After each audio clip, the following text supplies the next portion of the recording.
अस्सलाम वालेकुम दोस्तों, पाकिस्तान ने साउथ अफ्रीका के खिलाफ ट्राई नेशन सीरीज़ में अपने दूसरे मैच के लिए प्लेइंग 11 अनाउंस कर दी है और सरप्राइज चेंजेस हैं। टेक्निकली 2 चेंजेस हैं, मगर एक चेंज के ऊपर मैं सरप्राइज हूँ। मुझे लगता है कि शायद वो पैनिक बटन दबाया पाकिस्तान क्रिकेट टीम के अंदर, और जिस खिलाड़ी को हटाया गया है, अभी 1 माह पहले उनकी बहुत तारीफ हो रही थी और अब आपने ऑल ऑफ सडन एक मैच के बाद आप उनको ड्रॉप कर रहे हैं। यानी साउथ अफ्रीका के एक वनडे मैच के उन्होंने बड़ी ज़बरदस्त इनिंग खेली थी, तेज़ 50 की थी।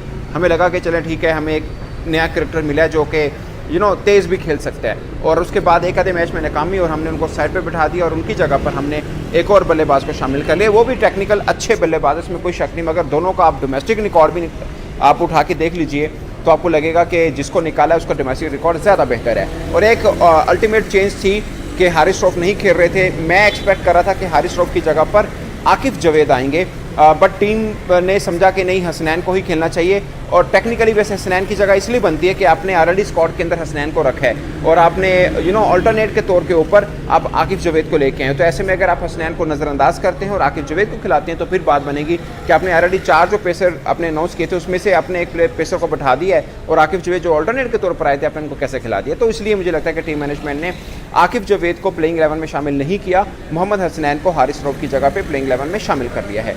अब जिस बल्लेबाज का मैं जिक्र कर रहा हूँ वो है कामरान गुलाम।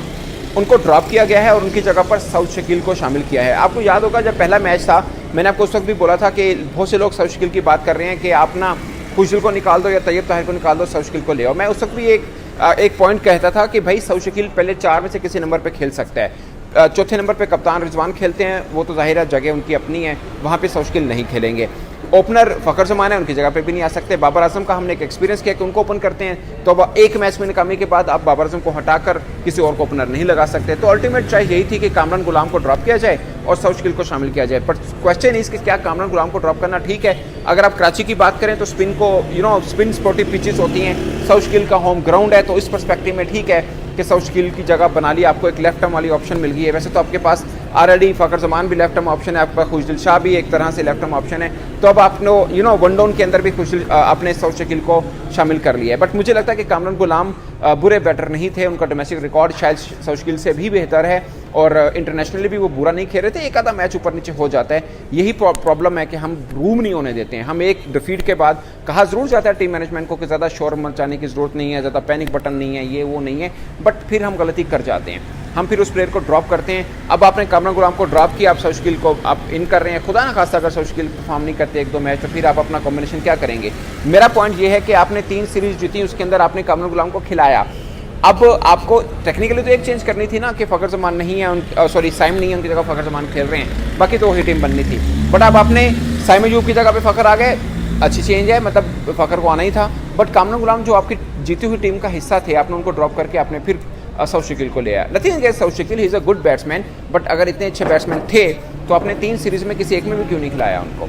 ये एक बहुत बड़ा क्वेश्चन मार्क है। और साफ है कि पाकिस्तान टीम मैनेजमेंट भले कह ले कि हम पैनिक में नहीं हैं, पैनिक बटन तो दबा है कि आप एक हार के बाद पहले आपने ऑलरेडी 4 चेंज की, फिर एक हार हुई, उसके बाद फिर 2 चेंज कर दिए, जिसमें से एक आपकी मजबूरी है, इसमें कोई शक नहीं है कि हारिस रऊफ इंजर्ड हुए और उनकी जगह के ऊपर आपने मोहम्मद हसनैन को शामिल किया, अगरचे ऑल्टरनेट के तौर पर आकिफ जवेद को हम लेके आए हैं।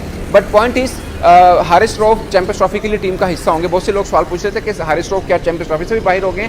एट द मोमेंट जो पीसीबी की प्रेस रिलीज है उसके मुताबिक हारिस रऊफ चैंपियंस ट्रॉफी के लिए अवेलेबल है और तब तक वो मुकम्मल फिट हो जाएंगे। जस्ट ये ट्राई नेशन सीरीज़ की जो 2 मैचेस, अगर पाकिस्तान कल का मैच जीत जाता है, लाइक अफ्रीका से जीत जाता है और फाइनल खेलता है, तो इन 2 मैचेस के लिए अवेलेबल नहीं है, जबकि 19 को जो पाकिस्तान ने न्यूजीलैंड के खिलाफ मैच खेलना उसके लिए वो अवेलेबल है और इंडिया और आगे चैंपियंस ट्रॉफी पूरे के लिए वो अवेलेबल हैं। तो जैसे ट्राई नेशन सीरीज़ खत्म हो जाएगी, आकिफ जवेद फिर टीम से हट जाएंगे और हारिस रऊफ जो हैं वो टीम को ज्वाइन कर लेंगे। तो सीन ये है एक्चुअली में।